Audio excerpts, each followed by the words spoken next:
Salam kerahiman. Hari ini 3 Juni. Kita akan baca dari Diary 784 dan nomor 900. Dalam nama Bapa dan Putra dan Roh Kudus. Amin. Kemuliaan kepada Allah di surga dan damai di bumi bagi orang yang berkenan kepadanya.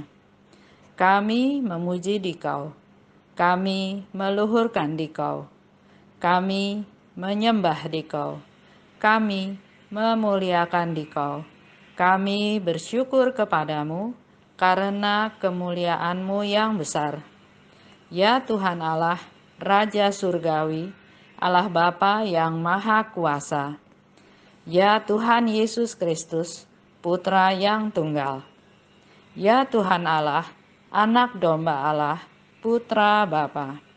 Engkau yang menghapus dosa dunia, kasihanilah kami. Engkau yang menghapus dosa dunia, kabulkanlah doa kami. Engkau yang duduk di sisi Bapa, kasihanilah kami. Karena hanya Engkaulah kudus, hanya Engkaulah Tuhan, hanya Engkaulah Maha Tinggi, ya Yesus Kristus, bersama dengan Roh Kudus dalam kemuliaan Allah Bapa. Dalam nama Bapa dan Putra dan Roh Kudus. Amin. 784. Aku bersyukur kepada Allah atas penyakit dan ketidaknyamanan ragawi ini. Sebab dengan demikian aku memiliki waktu untuk bercakap-cakap dengan Tuhan Yesus. Adalah kesukaanku untuk meluangkan waktu berjam-jam di kaki Allah yang tersembunyi. Dan jam-jam yang panjang itu berlalu seperti beberapa menit tanpa ku sadari bagaimana ini terjadi. Aku merasakan ada api yang berkobar di dalam diriku, dan aku memahami bahwa tidak ada kehidupan selain hidup berkurban yang mengalir dari cinta yang murni. Nomor 900. Oh, betapa membosankan dan penuh kesalahpahaman hidup ini. Kesabaranku sudah diuji, dan sesudah itu datang pengalaman. Setiap hari aku mempelajari dan memahami banyak hal, dan aku sadar bahwa amat sedikitlah yang aku ketahui, dan aku terus-menerus menemukan kesalahan dalam tingkah lakuku. Lagi, aku tidak berkecil hati karena hal ini. Sebaliknya, aku bersyukur kepada Allah bahwa Ia telah berkenan memberikan terangnya kepadaku, sehingga aku dapat mengenal diriku sendiri. Diawali dengan aku bersyukur kepada Allah. Bersyukur kenapa? Untuk apa? Atas penyakit dan ketidaknyamanan ragawi ini. Di sini Suster Faustina mau bercerita, sharing bahwa dengan segala macam penyakit dan ketidaknyamanan ragawi, otomatis ya, kalau kita sakit, demam aja, badan rasanya nggak enak. Sakit gigi, sakit yang lain, semua anggota tubuh terbawa ya. Jadi di sini bersyukur atas penyakit, dia kan kita semua tahu ya, dia sakit TBC, dan ketidaknyamanan ragawi ini, itu dia syukuri, dia bersyukur. Bagaimana dengan kita? Ada yang bilang saya sudah makan sehat, pola makan sehat, istirahat, tidur cukup, olahraga, makanan juga bersih. Ada ya salah satu bos saya, dia begitu bersihnya, kalau mau makan itu sendok garpunya selalu direndam dulu sama air panas. Atau kalau makan roti kan ada slice ya, dia selalu ambil bagian tengah, dia nggak mau ambil yang pinggir. Tujuannya ya untuk supaya menghindari dari makanan-makanan yang nggak bersih. Ada lagi yang sudah olahraga, sudah sehat, bahkan banyak juga yang kita dengar ya, jatuh, pingsan, stroke, meninggal bahkan waktu olahraga. Nah, di sini Suster Faustina mau ajarin kita bahwa ayo, dengan segala macam penyakit dan ketidaknyamanan ragawi itu juga kita bisa bersyukur. Kenapa? Karena dia jadi punya banyak waktu bersama Tuhan. Dia jadi bisa bercakap-cakap dengan Tuhan. Kalau sepanjang hari bangun, terus kita rencana mau bikin ini, mau bikin itu, rencana kerja ini, kerja itu, terus sampai malam, akhirnya capek, udah nggak ada waktu lagi sama Tuhan. Tapi dengan dia sakit, dia terbaring di rumah sakit, di ranjang, otomatis dia punya banyak waktu untuk bercakap-cakap dengan Tuhan. Jadi ada teman juga ya, dia tahu bahwa lewat di situ licin. Walaupun dia sudah tahu, dia berhati-hati, tapi ternyata kepleset juga, jatuh juga. Akhirnya dia masuk rumah sakit, harus dioperasi. Nah, di masa dia di rumah sakit itulah waktu yang paling baik, paling indah untuk dia bisa istirahat. Bisa punya banyak waktu lagi dengan Tuhan. Berbicara, bercakap-cakap, berdoa. Karena kalau terus kerja terus, mungkin ada hal-hal di luar itu yang dia tidak ketahui yang bisa terjadi. Dengan sakit, dengan jatuh, otomatis dia menurunkan aktivitasnya, kegiatannya untuk juga kasih badan ini beristirahat. Suster Faustina bilang, aku punya banyak waktu bercakap-cakap dengan Tuhan. Dan kesukaanku adalah memang meluangkan waktu berjam-jam di kaki Allah. Setiap orang punya keinginan, punya hobi, punya minat ya. Kalau punya waktu luang, apa yang dilakukan? Pergi makan keluar, jalan-jalan di mall, nonton, banyak hal. Itu juga pilihan. Nah, kalau Suster Faustina, dia ada waktu luang, dia datang ke kaki Tuhan. Dan dari semua pengalaman hidupnya dia, Suster Faustina menyimpulkan bahwa aku tahu dan paham bahwa tidak ada kehidupan selain hidup berkurban yang mengalir dari cinta yang murni. Kita hidup bukan untuk diri kita sendiri. Kita hidup untuk orang lain. Kita diberi rahmat, diberi talenta, diberi bakat, bukan untuk kita. Untuk kita pakai untuk membantu orang lain. Jadi di sini Suster Faustina katakan, tidak ada kehidupan selain hidup berkurban. Kalau hidupnya fokusnya buat diri sendiri, apa-apa buat saya, itu bukan hidup. Dia nggak ada tabungan apa-apa nanti di surga. Karena semuanya buat saya. Ya.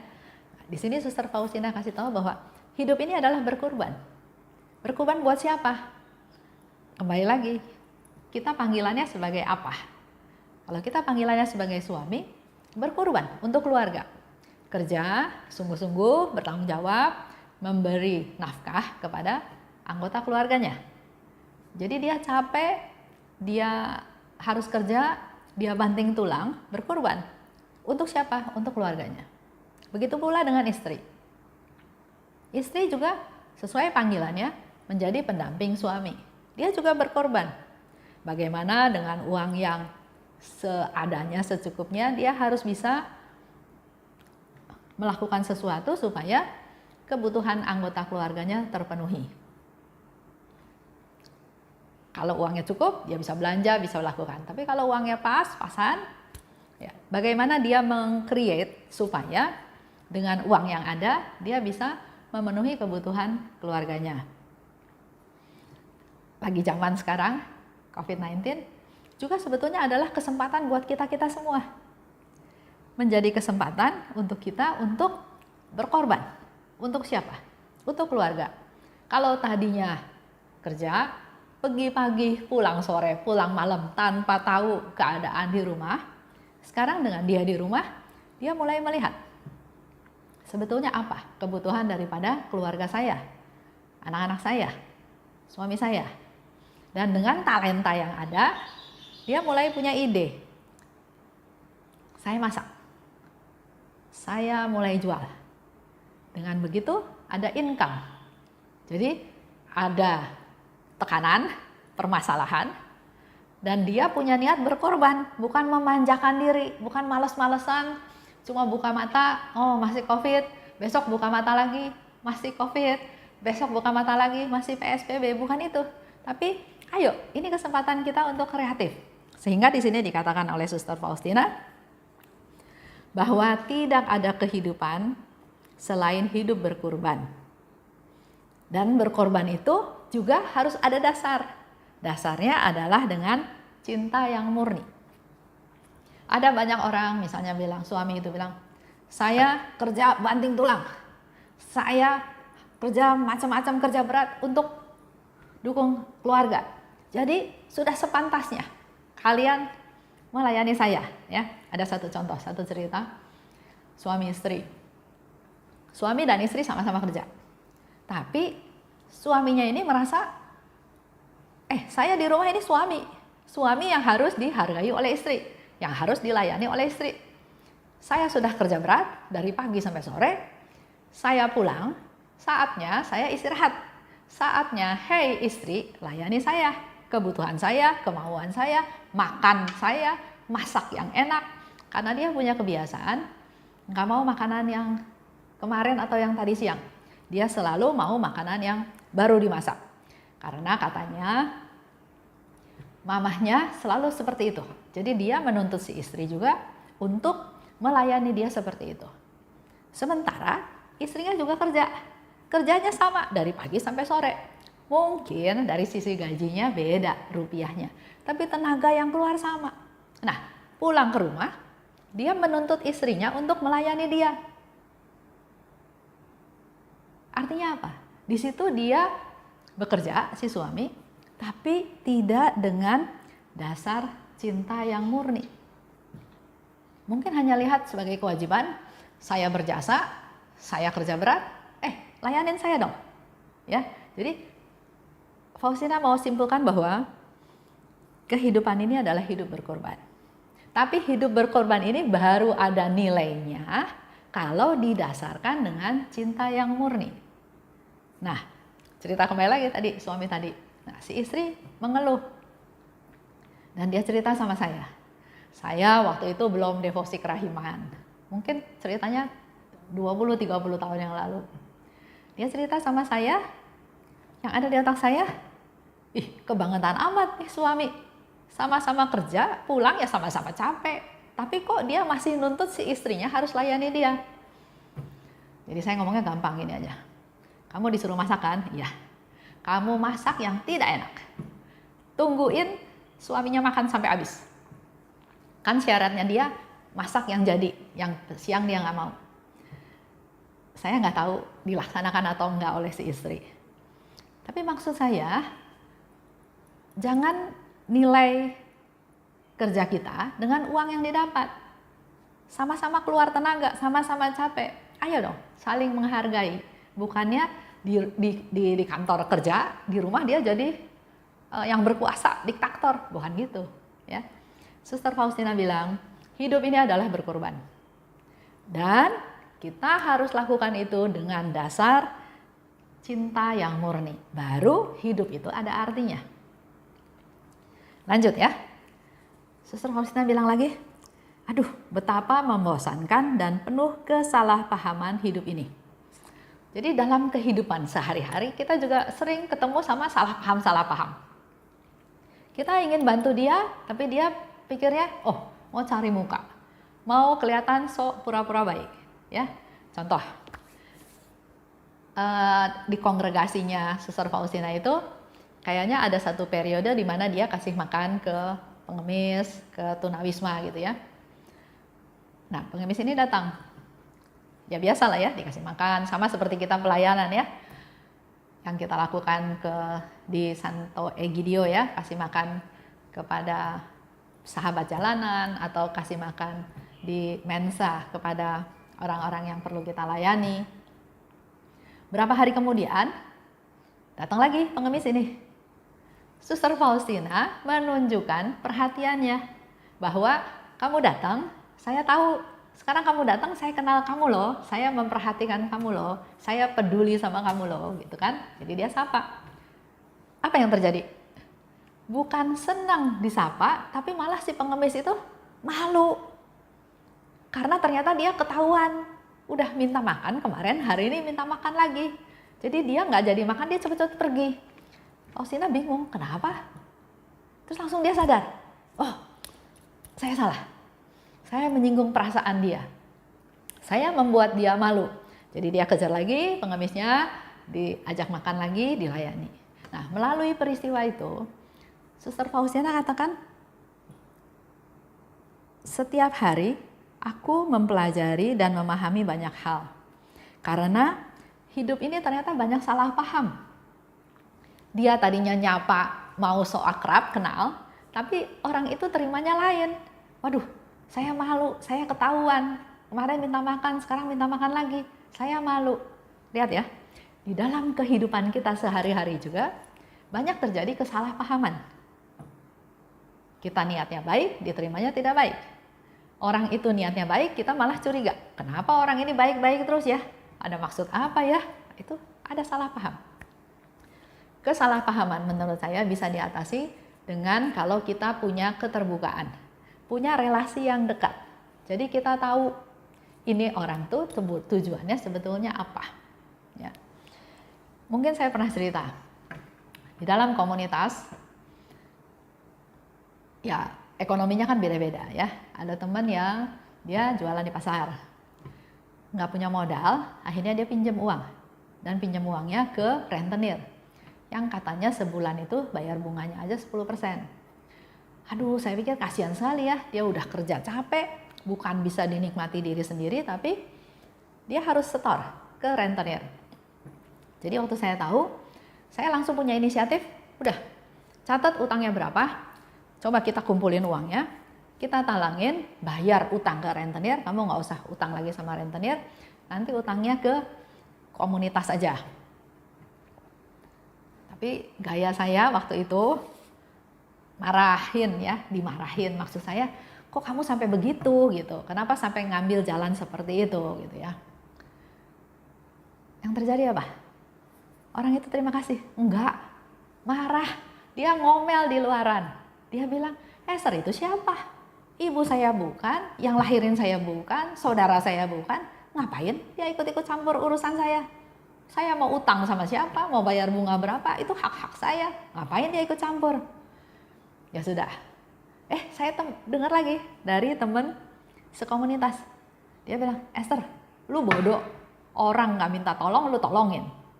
Kalau dia minta tolong, baru ditolongin. Kalau enggak, ngapain ditolongin? Nggak terima kasih, malah dia marah-marah. Saya pikir lagi, iya benar juga ya, kenapa saya ikut campur urusan dia? Saya kan nggak dimintain tolong, ngapain saya rese mau ikut campur urusan orang? Tapi saya pikir lagi, kasihan orang ini, mungkin dia malu, nggak berani ngomong, jadi saya yang punya inisiatif. Tapi akibatnya apa? Ya itulah, terjadi salah paham. Berbulan-bulan dia nggak pernah datang ke komunitas. Tapi dengan proses itu, akhirnya dia utangnya beres, dia sekarang usaha dan usahanya maju, diberkati Tuhan dengan semakin enak, semakin laku makanannya. Itu cerita tentang salah paham. Pasti Bapak Ibu juga punya banyak kesalahpahaman. Karena situasi, karena keadaan orangnya, karena banyak hal, ya. Tapi di situ Suster Faustina bilang, dengan setiap peristiwa yang dia alami, setiap hari aku mempelajari dan memahami banyak hal. Jadi setiap kejadian, apakah menyenangkan atau menyedihkan, apakah kesuksesan atau kegagalan, ayo kita harus berani mengevaluasi. Setiap kejadian itu kita belajar, aku terus-menerus menemukan kesalahan dalam tingkah lakuku. Itu salah satu kerendahan hati.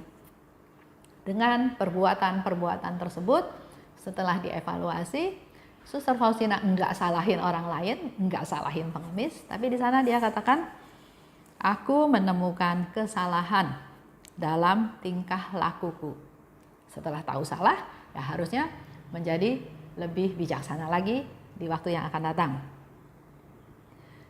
Suster Faustina katakan lagi, aku bersyukur karena ia berkenan memberikan terangnya sehingga aku dapat mengenal diriku sendiri. Melalui peristiwa akhirnya kita tahu siapa sih kita ini. Yang bagaimana, orang yang seperti apa. Melalui peristiwa-peristiwa, setiap peristiwa pasti reaksinya berbeda-beda. Dan dengan apa yang kita lakukan setelah dievaluasi, kita akhirnya makin mengetahui siapa diri saya ini. Contoh ya, di kantor. Saya orangnya blak-blakan. Kalau ngomong itu apa adanya. Ya jujur aja, salah ya salah, benar ya benar. Nggak lihat pertemanan, nggak lihat geng sana, geng sini. Seperti itu hari-hari. Tapi ternyata ada orang yang senang dengan keterbukaan saya, tapi ada juga yang nggak senang. Ada yang salah. Kalau salah ya saya tegur. Tujuannya adalah supaya jangan salah lagi. Tapi dia nggak terima.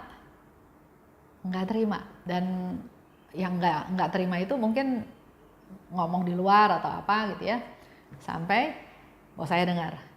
Bos saya bilang, Esther, rangkul yang salah. Saya heran. Kok dia kasih nasihatnya seperti itu? Salah ya ditegur. Dia bilang rangkul yang salah. Nggak sesuai. Ya. Tapi dengan perjalanan waktu, saya mengevaluasi, ternyata waktu dia katakan rangkul yang salah, dia nggak lagi bela yang salah. Dia lagi lindungin saya. Dia lagi bela saya. Karena dengan saya bisa merangkul yang salah, dengan melakukan pendekatan yang berbeda, diharapkan hasilnya berbeda. Itu sharing kehidupan, perjalanan hidup kita. Jadi nggak ada salahnya, kita tetap boleh mengevaluasi apa yang sudah berlalu, tapi jangan, waduh kenapa gini ya dulu, kenapa kalau dulu kayak gini, itu nggak ada gunanya. Ya, seperti Suster Faustina juga bilang, masa depan belum tentu dia bisa dapat. Masa lalu itu sudah sejarah, udah nggak ada yang bisa rubah. Bahkan malaikat pun nggak bisa rubah. Yang berharga adalah masa kini. Tapi kita bisa belajar dari masa lalu supaya di masa yang sekarang dan yang akan datang, hidup kita menjadi lebih baik, lebih berkenan. Itu aja sharing hari ini. Kita tutup dengan doa ya. Dalam nama Bapa dan Putra dan Roh Kudus, amin. Allah Bapa di surga, terima kasih atas sharing Suster Faustina, di mana dia bisa bersyukur atas penderitaan, atas sakit penyakit, atas ketidaknyamanan ragawinya. Karena bukan fokus kepada penyakitnya, tapi melalui penyakit tersebut dia menerima banyak manfaat. Antara lain bisa punya banyak waktu yang lebih banyak untuk bercakap-cakap dengan Engkau. Berkati kami semua Tuhan, agar kami bisa mensyukuri apapun yang terjadi dalam hidup kami, baik kesuksesan, kegagalan, kegembiraan, kesedihan, juga termasuk penyakit. Bila itu harus kami alami, karena kami percaya Engkau tidak akan membiarkan kami, Engkau tetap akan melindungi kami, memelihara kami, dan memberikan yang terbaik untuk kami. Terima kasih Tuhan. Dalam nama Putra-Mu kami berdoa dan bersyukur. Amin. Demi nama Bapa dan Putra dan Roh Kudus, amin. Salam kerahiman.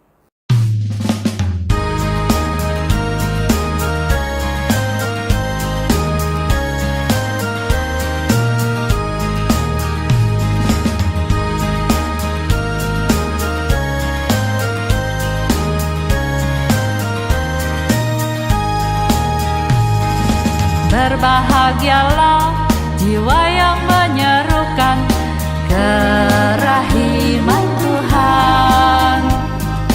Jiwa itu akan dibela oleh Tuhan sebagai kemuliaan-Nya.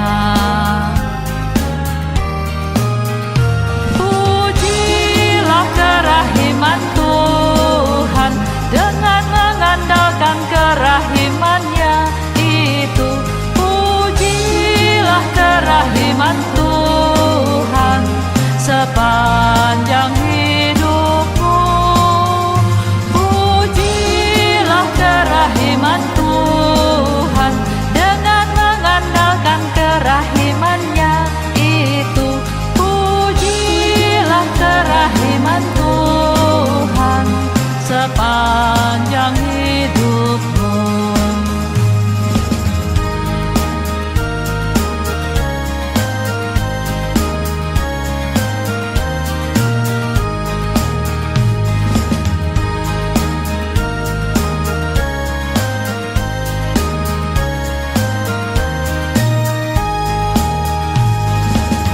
Berbahagialah jiwa yang menyerukan kerahiman Tuhan.